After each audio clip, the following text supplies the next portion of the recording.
Which is more important, the life of a poor man or the life of a rich man? The rich man's son was driving his sports car at high speed and didn't even care about the traffic police because his father was a well-known tycoon in the area. At that moment, the rich second generation ran into a tailor. Fortunately, the tailor dodged out of the way. However, the rich second generation didn't give up and insisted on hitting the tailor. As a result, an accident happened. The fabric that fell off blocked his view, and he had a car crash. Upon hearing this, the tycoon rushed to the hospital immediately. He grabbed the doctor by the collar and said that he would pay whatever it took to save his son. However, his son's injuries were too severe. The tycoon was very angry upon hearing this and threatened them to find the best doctor in the world. In order to keep their jobs, the doctors in the hospital began to make phone calls everywhere to find a famous doctor. Soon after, they brought in the renowned doctor, Blackjack. However, after examining the rich second generation, Blackjack also said that he couldn't save him. The tycoon was so angry that he grabbed Blackjack and threw him aside, not allowing him to leave. So Blackjack had to come up with a method. Since all the organs of the rich second generation had completely lost their function, he suggested replacing the entire set of organs with new ones, as long as someone was willing to donate their body.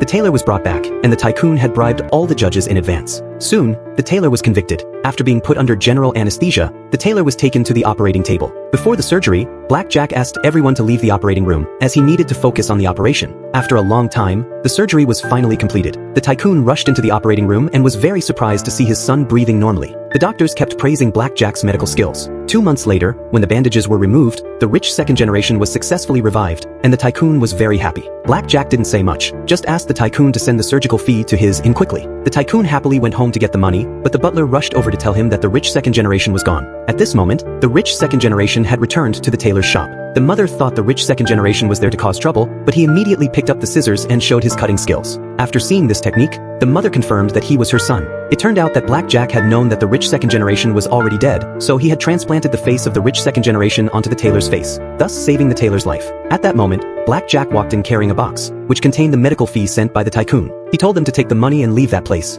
Afterwards, Blackjack gave the tailor a handsome face, and they left there to start a new life.